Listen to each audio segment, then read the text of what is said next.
Isabelle Maréchal. Aussi pertinente que touchante. Hier, on parlait avec Mariana Mazza de l'importance des livres, à quel point les livres nous permettent de rentrer dans des univers parfois inconnus, nous font rencontrer des personnages qui sont uniques. Et je vous propose le livre Poudreuse aujourd'hui, qui a été écrit par l'autrice Sophie Lalonde-Roux. Sophie est avec moi. Merci d'être là. Allô? J'ai vraiment beaucoup aimé ton roman. Ce n'est pas une autofiction. Non. Tu te fais souvent demander cette histoire. C'est une histoire d'amour, en fait, entre deux jeunes gars, mais finalement, c'est sur fond, gros fond de toxicomanie. Ouais. Un peu d'itinérance là-dedans. Je trouve que c'est des sujets tellement d'actualité, Sophie. Et toi, tu fais ton bac en psychologie. Oui. Alors, pour une jeune autrice, c'est un espèce de... C'est comme des ingrédients fabuleux pour écrire une histoire. Ben c'est sûr, mais quand j'ai commencé à écrire le livre, j'étudiais pas en psychologie encore. Je savais que c'était un domaine qui m'intéressait, mais j'osais pas me diriger là-dedans. T'étais au cégep encore? Oui, exact. Ouais, j'étais au cégep. Ouais, j'étais dans ma 5e année là, de cégep. Mais oui, c'est ça. Mais je pense que maintenant, quand je regarde derrière, je me dis, ben c'est le fun parce que ça nourrit un peu après mes intérêts aussi en psychologie, en recherche, puis tout ça. Fait que ça a comme bien, ça a bien à donner. Et alors, l'autrice écrit en partie son livre au cégep, sachant pas d'ailleurs qu'il allait être publié un jour. C'était vraiment un texte que tu as écrit, mais qui t'a valu récemment, il y a quelques jours, le prix littéraire des collégiens et collégiennes. Et sincèrement, parmi les prix à recevoir, si j'étais autrice, ça serait probablement parmi ceux en tous les cas que j'aimerais recevoir. C'est quand même le fun que les cégepiens, cégepiennes t'aient choisi ce roman-là.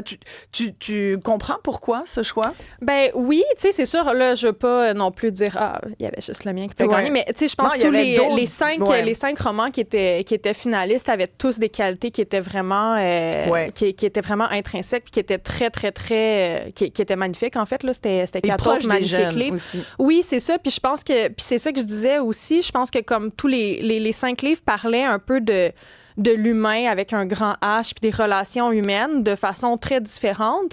Après, ben c'est sûr, tu sais, le mien, je pense que c'est... Peut-être que comme les collégiens se sont reconnus aussi dedans, tu sais, c'est des commentaires que j'ai eus aussi parce que le personnage, il est jeune aussi. Puis, tu sais, c'est des struggles qui sont... Mais il n'est pas capable d'arrêter de consommer, non, en fait. exactement. Puis je pense que le grand vide intérieur, n'importe qui peut se reconnaître un peu là-dedans jusqu'à un certain point. C'est sûr que c'est pas tout le monde qui se rend dans l'extrême comme Louis-Antoine, là, le personnage. Mais je pense que jusqu'à un certain point, on a tous vécu des moments où on n'avait pas de direction, on savait pas où on s'en allait. Puis surtout quand on est jeune aussi, on sait pas ce qu'on veut, on sait pas... pantoute, on est qui vraiment, on se cherche encore. Fait que je pense que ça, c'est peut-être venu plus les chercher. Puis il y a aussi le fait que c'est tellement d'actualité, tout le rapport avec la toxicomanie, avec la santé mentale aussi, parce qu'il y a beaucoup ça. Ton personnage, Louis-Antoine, tu parlais de vie intérieure, il veut plus vivre. Là. Non, c'est ça. Puis il a écrit une lettre, sans vouloir révéler de punch, c'est quand même assez au début, on comprend. Ouais. Il a écrit une lettre de suicide, puis il veut s'enlever la vie, puis pour lui, ça n'a plus de sens. Puis le seul moment où il est capable de passer à travers la vie, c'est quand il est stone, quand il est gelé comme une balle. Puis, mais il l'exprime bien. Oui, je pense qu'il y a quand même... Non, il y a un bon insight là, de ce qu'il est en train de vivre. Autant il ne sait pas pantoute par où s'en aller pour commencer à guérir, si on veut. Mais je pense qu'il a quand même déjà fait le premier pas, qui est d'être conscient du problème. Puis c'est quelque chose qu'il nomme à plusieurs reprises dans le livre aussi. Je ne suis pas capable d'arrêter. J'aimerais ça, mais en même temps, pas vraiment parce que je suis bien quand je suis high. Fait qu'il y a toute cette espèce d'ambivalence-là aussi, de à quel point c'est difficile d'arrêter de consommer quand... Ben au final, ça nous apporte quelque chose de bien. C'est pas que du mauvais consommer, parce que si c'était juste mauvais, on le ferait pas. Il y a quand même un aspect qui est, en gros guillemets, positif à ça, puis c'est un peu ça qui est nommé aussi. Je me sens bien quand je suis high, puis je me sens moi-même, puis je sens que j'ai pas de problème. Une fois qu'après ça, je redescends sur terre, si on veut. Sauf là, je le vois, le problème. Puis il y a toutes sortes de cochonneries aujourd'hui dans la consommation. Oui, bien là, c'est sûr que, exactement. Écoute, encore ce matin, je lisais, puis je savais que j'allais te recevoir, puis ton livre Poudreuse, ça le dit, la poudreuse. Oui, exactement. C'est pas la neige, les amis, c'est pas le temps qui fait l'hiver, c'est vraiment la coke et toute autre drogue. Coke qui est souvent coupée aujourd'hui avec du fentanyl et autres cochonneries. Puis justement, ce matin, il y a l'ex-conjointe d'un jeune père de famille, Jean-Patrice Nolin, qui est mort il y a à peu près 1 an, là, ça va faire 1 an cet été. Et il est mort d'une surdose de cocaïne qui a été coupée. Évidemment, il ne le savait pas, comme bien des gens, coupée avec un dérivé du fentanyl. Et sa conjointe, aujourd'hui, dit... Attention, les risques de consommer de la drogue de rue, là, ils sont vraiment réels. Toi qui termines ton bac en psycho, qui fais de la recherche justement en psychologie, tu as même travaillé en pharmacie avant. Oui. Fait que j'imagine que c'est quelque chose qui te préoccupe pour les plus jeunes. Là. Oui, bien c'est ça. Puis c'est surtout maintenant, en plus, je pense que la consommation est rendue plus, on va dire, mainstream. Oui. On en voit de plus en plus. Puis pas, sans dire, ben là, il faut absolument pas, jamais, bon, OK, des expériences, tout le monde en fait, là, mais je pense que c'est important quand même d'être prudent aussi, puis d'être conscient de ça, puis d'être conscient des risques, là. Je pense que c'est surtout ça, en fait, là, Est-ce que les jeunes le sont, tu penses, conscients des risques reliés aux drogues de rue? Non, parce qu'on n'en parle pas. Tu sais, ce qu'on prêche comme n'importe quoi, c'est l'abstinence, puis c'est prenez-en pas jamais, parce que c'est dangereux, mais quand on est jeune, puis qu'on a comme 15-16 ans, on est super réactionnaire, puis on veut s'opposer. Puis on veut essayer des affaires. Exact, on veut essayer des trucs, puis c'est normal jusqu'à un certain point, tu sais. Fait qu'après ça, ben je pense que c'est là qu'il faudrait peut-être plus dans les écoles parler de, tu sais, au lieu d'avoir des policiers qui viennent nous dire comme « Ah, c'est dangereux, puis prenez jamais de drogue », ben tu sais, de nous expliquer, puis peut-être, tu sais, dépendamment de l'âge des jeunes, mais tu sais, il existe des tests aussi pour tester des kits pour tester ta drogue puis voir tout ça. Ouais. Tu sais, dans les festivals, on en voit de plus en plus aussi, là, comme, tu sais, des tentes où comme des médecins qui viennent tester, puis, tu sais, de pas stigmatiser ça aussi, tu sais, de montrer que, hey, c'est correct, puis il n'y aura pas de jugement. Si tu veux prendre la drogue, mais tu sais, au moins fais-le de façon responsable parce qu'il peut arriver des drames. Il arrive un gros drame aussi dans le livre par rapport à ça, exactement. Tout à fait. Fait que c'est sûr qu'après, je pense que c'est important de. T'en as essayé de la drogue?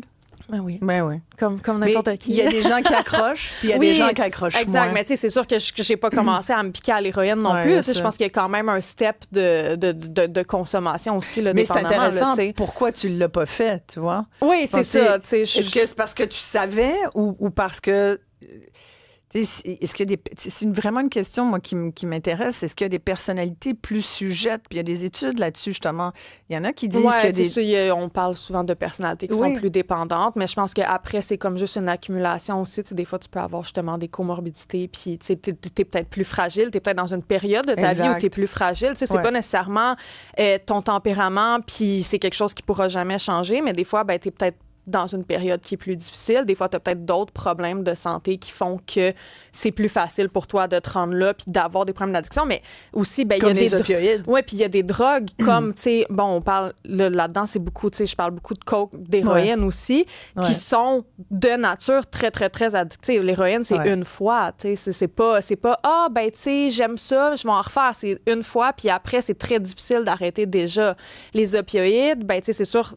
Il y a plein de gens qui ont des problèmes de consommation qui ont commencé à consommer des opioïdes parce qu'il y avait eu un accident de voiture, puis ça a été prescrit. Fait que, après, le chemin vers la dépendance est très différent pour tout le monde. Puis c'est pas nécessairement des gens qui sont dans la rue, dans des piqueries, puis qui sont là, puis qui se piquent. Je veux dire, n'importe qui peut avoir un problème, là. Complètement. Puis merci d'en parler dans une histoire comme ça qui rejoint des jeunes parce que ça fait œuvre utile. Est-ce que tu vas faire des conférences dans les écoles? Il me semble que tu as là un objet fabuleux pour aller... Ah, ben là, pas encore, là. Ben écoute, il faut ça. Je suis pas non plus une tu sais, que je suis écrivaine, mais je suis pas une professionnelle de la consommation. En terminant, là. Je veux juste lire un extrait de ton roman Poudreuse.